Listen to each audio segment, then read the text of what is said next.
Hello everyone, welcome to RV Souls English. So student, आज आपण बघणार आहोत द फॉल ऑफ ट्रॉय या लेसनमधील पार्ट 2. चला तर मग सुरू करूया. At last Troy was taken not by force but by a trick. सरते शेवटी ट्रॉय हे शहर जिंकलं गेलं, बट नॉट बाय फोर्स, पण ते ताकद किंवा शक्ती लावून जिंकलं गेलं का, तर नाही, बट बाय अ ट्रिक, पण एका युक्तीनी ट्रिकनी ते जिंकल्या गेलं. It was the cunning Odysseus who thought of a plan to obtain the victory. यामागे धूर्त ओडिसियस होता, ज्याने एक प्लॅन केला, एक योजना आखली, ज्याने विक्ट्री मिळवली म्हणजे विजय संपादन केला. Let us build a great wooden horse, he said, big enough to hold men inside it. Odysseus म्हणाला की चला आपण एक मोठा लाकडी घोडा बांधूया, आणि असा घोडा ज्याच्यामध्ये माणसंसुद्धा लपून बसू शकतील. And let some of our best fighters hide in the horse. आणि त्यामध्ये आपण आपले काही बेस्ट म्हणजे चांगल्यात चांगले जे सिपाई आहेत त्यांना आपण त्या घोड्यामध्ये लपूया. Then let us burn our tents and pretend to sail away in our ships. त्यानंतर आपण आपले टेंट्स, आपले तंबू जाळून टाकू आणि असं भासवू की आपण इथून निघून गेलेलो आहे आणि आपण आपल्या जहाजामध्ये बसून निघून गेलेलो असू. But instead of sailing away we will return in the night. पण आपण जास्त दूर न जाता रात्रीच्या अंधारात गुपचूप परत येऊ. When the Trojans are asleep, we will attack the city and burn and kill. आणि जेव्हा ट्रॉयमधील लोक झोपलेले असतील तेव्हा आपण सिटीवर म्हणजे शहरावर अटॅक करू, हल्ला करू आणि शहर जाळून टाकू आणि सर्वांना मारून टाकू. असा हा जो ओडिसियस होता याचा हा प्लॅन होता. The Greek leaders decide to follow the advice of the wise Odysseus. Odysseus wise होता, समजूतदार होता, हुशार होता. त्यामुळे जेवढे ग्रीक लीडर्स होते त्यांनी ठरवलं की आपण ओडिसियसचा सल्ला ऐकूया, कारण तसंही 10 वर्ष झाले होते पण कोणीही शहर जिंकू शकलेलं नव्हतं. So a great horse of wood was made by a skilful engineer and the greatest heroes Menelaus, Odysseus himself and other entered in it. The last man to go in being the architect himself, who knew the secret of opening and shutting the entrance. Now एक खूप मोठा लाकडी घोडा बांधल्या गेला, ज्यामध्ये मेनेलियस, ओडिसस स्वतः आणि इतरही काही चांगले सिपाही जे होते ते त्यामध्ये लपून बसले. आणि सगळ्यात शेवटी त्यामध्ये तो माणूस चढला, आर्किटेक्ट, ज्याने तो घोडा बनवला होता, कारण त्यालाच तो घोडा कसा उघडायचा किंवा कसा बंद करायचा याचं सिक्रेट माहिती होतं. That evening, the Greek burned their tents and sailed away in their ship. त्या संध्याकाळी जी ग्रीक्स लोक होते त्यांनी आपले तंबू जाळून टाकले आणि आपल्या जहाजांमध्ये बसून ते निघून गेले. But they did not go very far. पण ते फार दूर गेले नाहीत. Only one man was left behind to pursue the Trojans to drag the horse into their city. फक्त एकच माणूस मागे राहिला. कशासाठी त्यांनी तो मागे ठेवला? की जेव्हा ट्रोजन्स बाहेर येतील आणि घोड्याची विचारपूस करतील तेव्हा कसंही करून त्यांना परस्यूट म्हणजे त्यांची समजूत घालणे किंवा त्यांना पटवून देणे की हा घोडा तुम्ही तुमच्या सिटीमध्ये, शहरामध्ये घेऊन जा. तर हे त्यांना समजून सांगायसाठी फक्त एकच व्यक्ती मागे राहिला. बाकी सगळे जे ग्रीक्स होते ते निघून गेले. Next day the Trojans woke up expecting to go out and fight as they had done for the past 10 years. दुसऱ्या दिवशी जेव्हा सकाळी ट्रोजन्स उठले, जागे झाले, तेव्हा त्यांना वाटलं की जसं 10 वर्ष झाले आपण रोज बाहेर जाऊन लढाई करतो, आजचा दिवस पण तेच करावं लागेल. What delight and surprise they felt at the sight they saw on the sea shore outside the walls. पण जेव्हा त्यांनी आपल्या भिंतींच्या पलीकडे बघितलं तेव्हा त्यांना अत्यंत आनंद झाला किंवा अत्यंत एक आश्चर्याचा धक्का बसला. का बरं?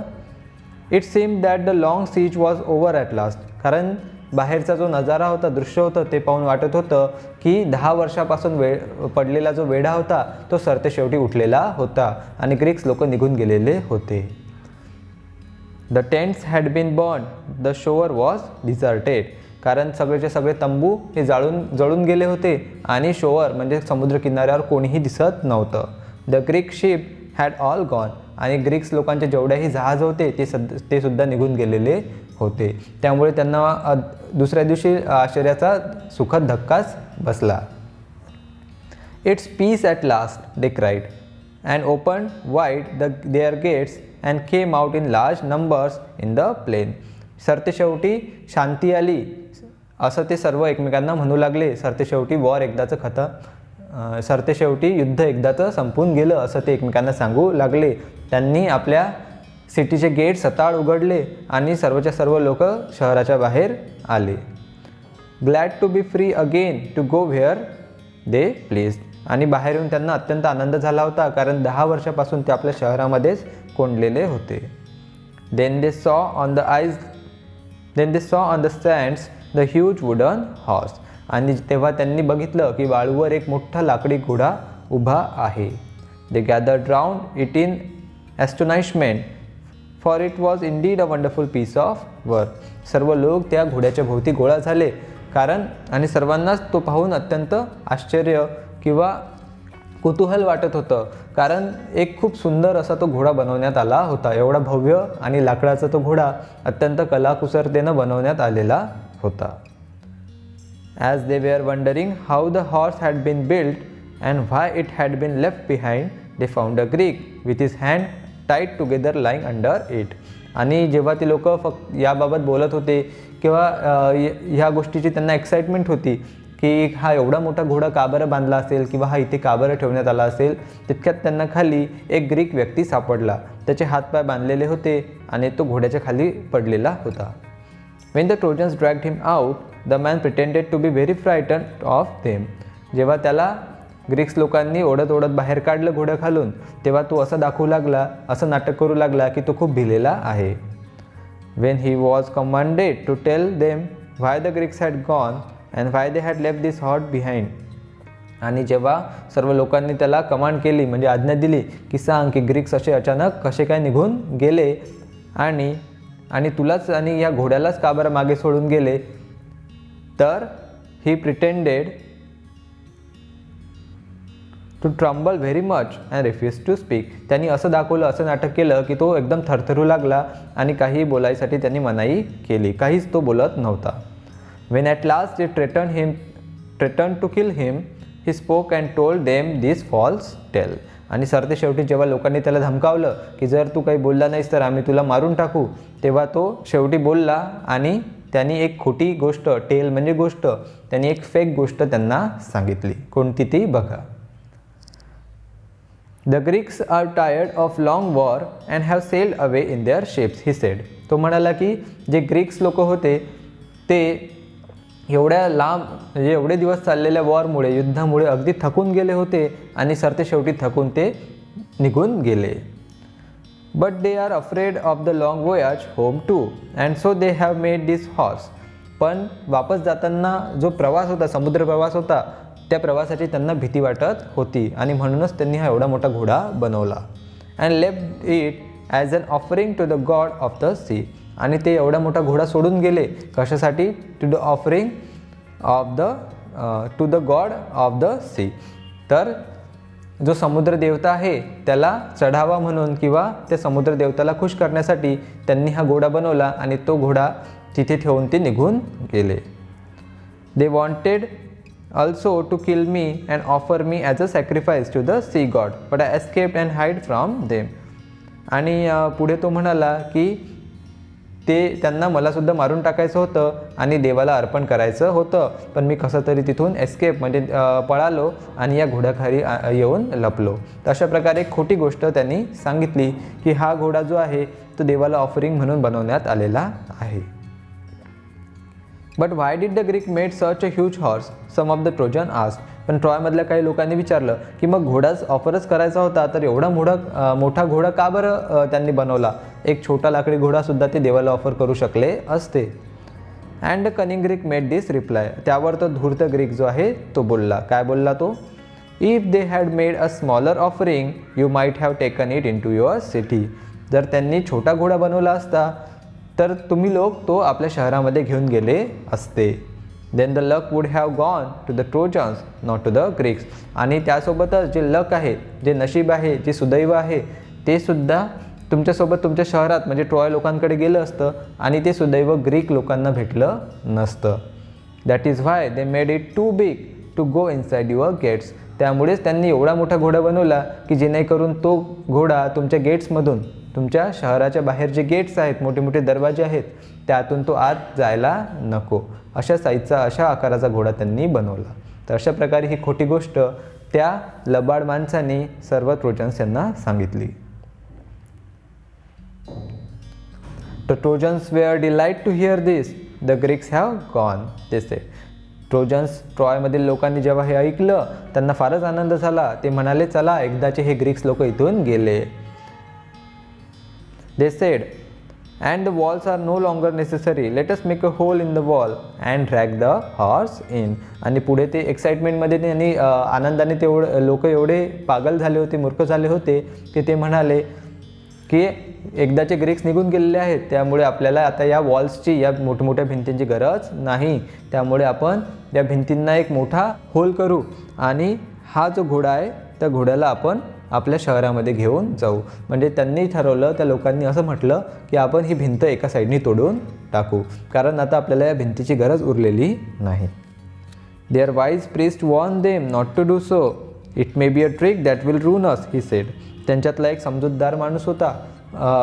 तो म्हणाला की ही त्या ग्रीक्स लोकांची एखादी ट्रिक किंवा एखादी चाल, एखादी योजनासुद्धा असू शकते.